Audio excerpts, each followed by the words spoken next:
Shalom bien-aimés dans le Seigneur, je voudrais en ce matin bénir le Seigneur pour la circonstance qu'il permet ce matin et pour ce qu'il bénit la vie des frères et sœurs et des bien-aimés dans le Seigneur et de tous ceux qui écoutent et reçoivent ce message en ce matin. Moi c'est l'apôtre Gas Rodriguez et je profite de l'occasion pour vous souhaiter à tous mes meilleurs vœux. Que cette année véritablement soit une année de bénédiction, de grâce, une année d'élévation, mais aussi une année de crainte de Dieu, principalement. Parce que pour ma part, je pense que c'est la chose la plus importante dans la vie d'une personne que de chercher à avoir une alliance avec l'Éternel.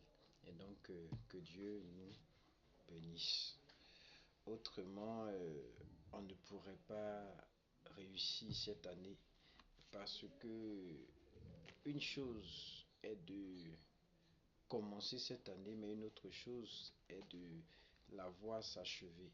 Et donc, il ne sert à rien de jubiler, de festoyer parce qu'on a vu un nouvel an et le 24, le 31 pour les fêtes de fin d'année et rester en cours de route.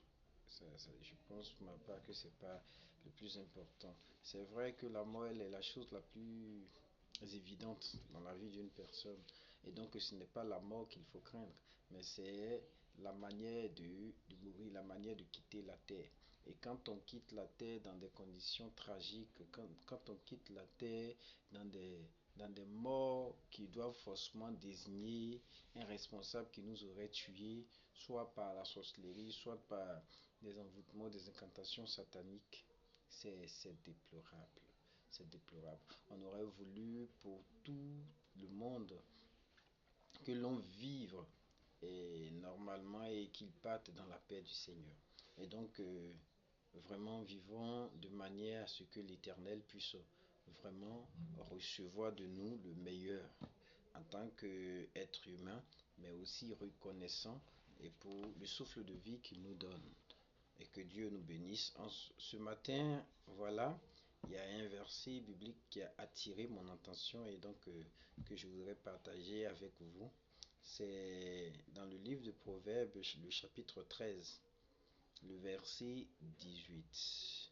La Bible déclare que la pauvreté et la honte sont le partage de celui qui rejette la correction, mais celui qui a égard à la réprimande est honoré. Donc ce passage m'a fait réfléchir. Et donc ce que je m'en vais chercher à connaître ce matin, c'est comment est-ce que la pauvreté et la honte sont le partage de celui qui rejette la correction. Logiquement, quand on apporte une correction, c'est pour aider une personne à revenir sur la droite ligne. C'est pour recadrer quelqu'un. Mais en quoi est-ce que le fait de recadrer quelqu'un est lié à la richesse ou la pauvreté de cette personne? Vous voyez, nous sommes dans une société humaine. Et dans la société humaine, c'est la norme que de recevoir une éducation. Et l'homme est important dans la société, où l'homme s'affirme dans la société selon l'éducation qu'il a reçue. Quand on a reçu une éducation basique de sens, quand on est une personne vertueuse, quand on a reçu des vertus, quand on a été bien éduqué dans la vie, il est clair et que tout ce qu'on a reçu qui constitue le fondement de notre personnalité nous accompagne dans ce que nous devenons. Alors, il y a des gens qui ne veulent pas, n'est-ce pas, qu'on leur fasse des remarques. Il y a des gens qui ne veulent pas qu'on les interpelle sur les mauvaises décisions, les mauvaises actions. Or, quelle que soit la personne que nous sommes, quand nous ne voulons pas, nous n'aimons pas qu'on nous contredise, quand nous n'aimons pas qu'on attire notre attention sur la gravité des actions que nous posons, forcément, on devient pauvre. On devient pauvre dans la mesure où on commence à perdre les personnes sensées autour de nous, premièrement, puisque les personnes qui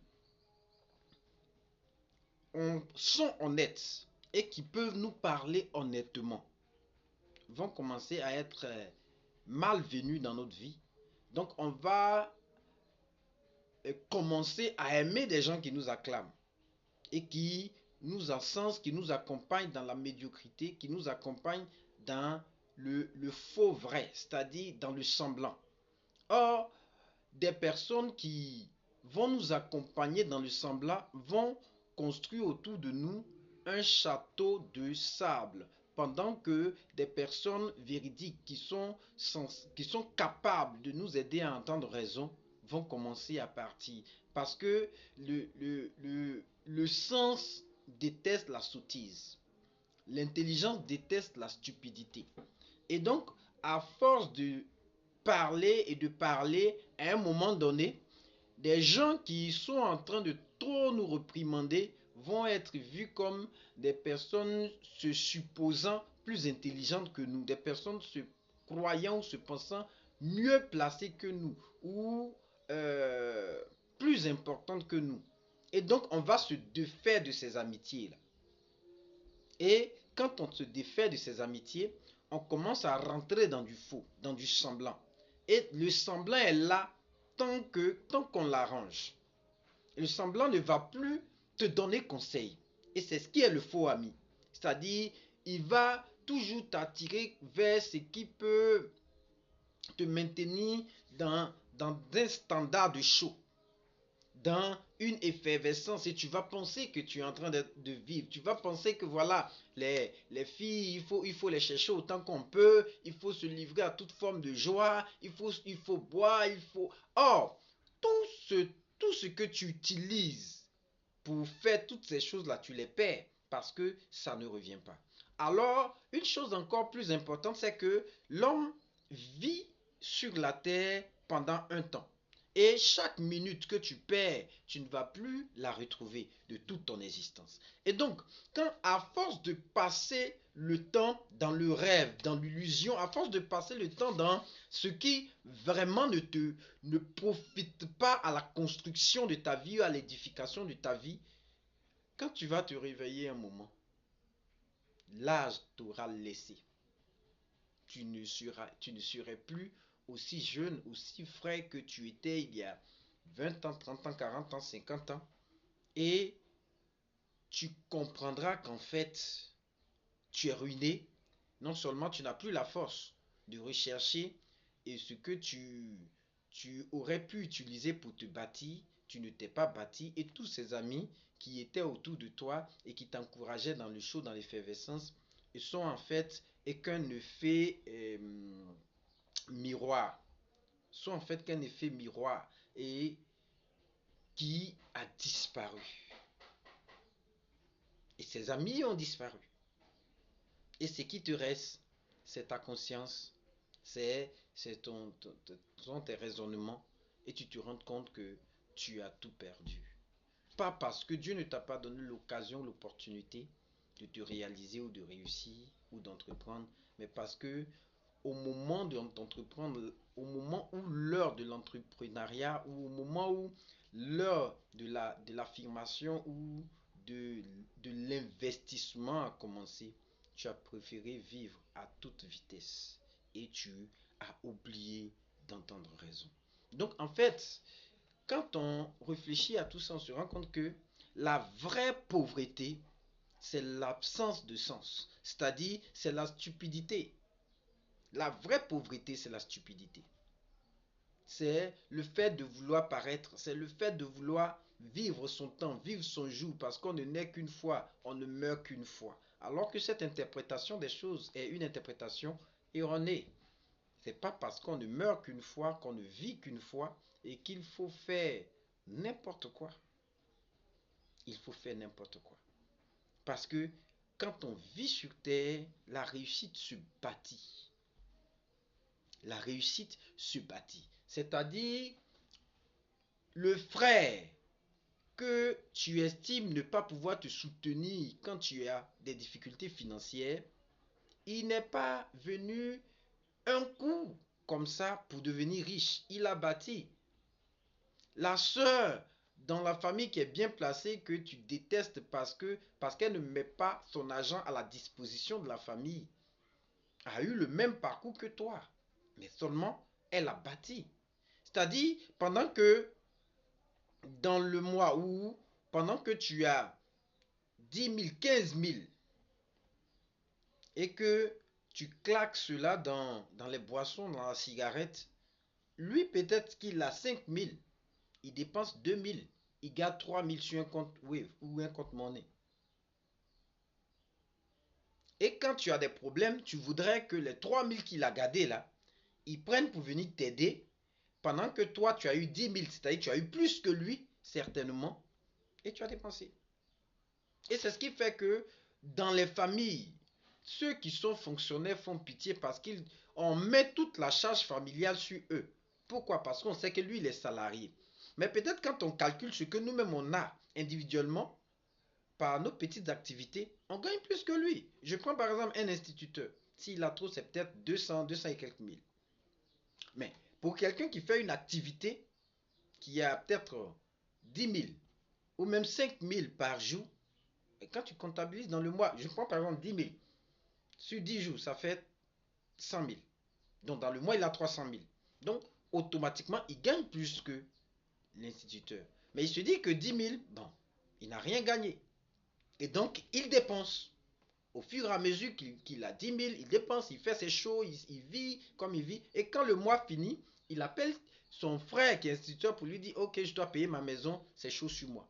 Alors que lui, dans ses 200 et quelques mille, il doit payer la maison, les charges de la famille, la nourriture, tout ça et le téléphone. Souvent, quand il finit, il est endetté. Et par moment même, il lui reste peut-être même 1 000 francs ou 2 000 ou même 3 000. Et comme tu lui as demandé 10 000 qu'il ne t'a pas donné dans le mois, c'est qu'il est méchant. Mais il épargne comment? Pour l'avenir de ses enfants.